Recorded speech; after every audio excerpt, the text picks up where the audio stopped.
እዙይ ድምፅ ራዲዮ ኤረና እዩ። ዕለታዊ ዜና ሰራዊት ኤርትራ ኣብ ትግራይ ንጹሃን ዜጋታት ቀቲሉ ክብል መንግስቲ ኢትዮጵያ ንመጀመርያ እዋን ከሲሱ። ብፍላይ ብዕለት 27-28 ሕዳር ኣብ ከተማ ኣክሱም 110 ሲቪላውያን ሰባት ብሰራዊት ኤርትራ ተቐቲሎም ክብል ብዕለት 21 ግንቦት ዝወፀ መግለፂ መልኪቱ። ካብዚኦም ቶም 70 ካብ ቤቶም ወፃኢ ኣብ ደገ ዝተቐትሉ ክኾኑ እንከለዉ ቶም 40 ኸኣ ከካብ ቤቶም ብተፍቲሽ ተገቢፎም ዝተረሸን እዮም ክብል መንግስቲ ኢትዮጵያ ይኸስስ። ወታደራዊ ኣኽባር ሕጊ ኢትዮጵያ ብወገኑ ብዓመፅ ደቂ ኣንስትዮ ዝኸሰሶም 3 ወታደራቱ ብገበን ክሓቶም እንከሎ ንካልኦት 28 ከኣ ኣብ ትግራይ ምስ ዝተፈፀመ ዓመፅ ኣብ ልዕሊ ደቂ ኣንስትዮ ብዝተኣሳሰር ክሲ መስሪትሎም ኣሎ። ካልኦት 25 ወታደራት ኢትዮጵያ እውን ብኻልእ ዓይነት ጾታዊ ዓመፅ ኢሉ ዝገለጾ ገበናት ክሲ ኣቕሪቡሎም ኣሎ። እቲ ቤት ጽሕፈት ኣኽባር ሕጊ ኣብ ክልተ ከባቢታት ትግራይ ጃምላዊ ቅትለት ከም ዝተፈጸመ እውን ገሊጹ። ኣብ ማይካድራ ጥራይ ብውሕዱ 229 ሰላማውያን ሰባት ብጃምላ ከም ዝተቐትሉ ኣህጉራውያን ተጣበቕቲ መሰላት ክገልጻ ጸኒሐን እየን። ብምሕዳር ባይደን ዝርከበ ሓያሎ መራሕቲ ሃገራት ዓለም ቀዳማይ ሚኒስትር ኢትዮጵያ ሰራዊት ኤርትራ ብቕጽበት ካብ መሬቱ ከም ዝወፅእ ክገብር ክሓቱ ጸኒሖም እዮም።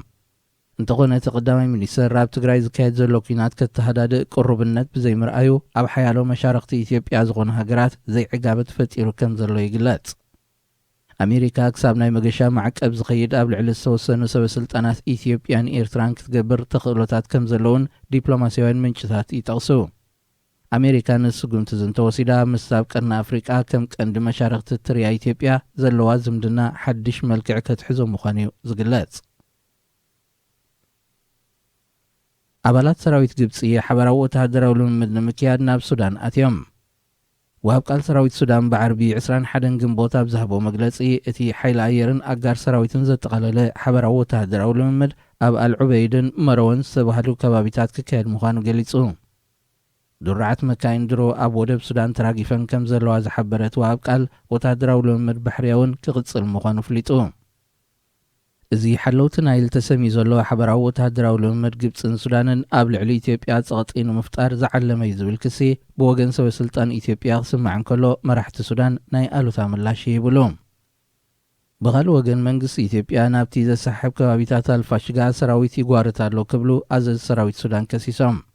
ሰራዊት ሱዳን ብ21 ግንቦት ኣብ ዘውፅኦ መግለፂ ካብ ባህር ዳርን ጎንደርን ዝተበገሰ ታንክታት ዝዓጠቐ ሰራዊት ኢትዮጵያ ብምልሻታት ኣምሓራ ተሰኒዩ ኣብ ዶባት ግዝኣት ገዳረፍ ይተኣኻኸብ ኣሎ ኢሉ። መንግስቲ ኢትዮጵያ ነዚ ክሲ ናይ ኣሉታ ምላሽ ድሕሪ ምሃብ በንጻሩ ሰራዊት ሱዳን ኣብቲ ቦታ ዝርከቡ ኢትዮጵያውያን ሓረስቶት የበሳብስ ኣሎ ክብል ከሲሱ። ክልቲኦም መንግስታት ነዚ ብዶብ ተላዒሉ ዘሎ ግጭት ብሰላማዊ መገዲ ጥራይ ዝፍታሕ ክብሉ እንከለዉ ኣብ ባይታ ግና ካብ መዓልቲ ናብ መዓልቲ ናብ ወተሃደራዊ ረፅሚ ዘምርሕ ስጉምታት እዮም ዝወስዱ ዘለዉ። ክቡራት ሰማዕትና ዜና ኣብዚ ተፈጺሙሎ። ሬድዮ ኤረና ሬድዮ ኤረና ካብ ከተማ ፓሪስ ዝመሓላለፍ ብኤርትራውያን ጋዜጠኛታት ዝዳሎ ነፃ ሬድዮ እዩ።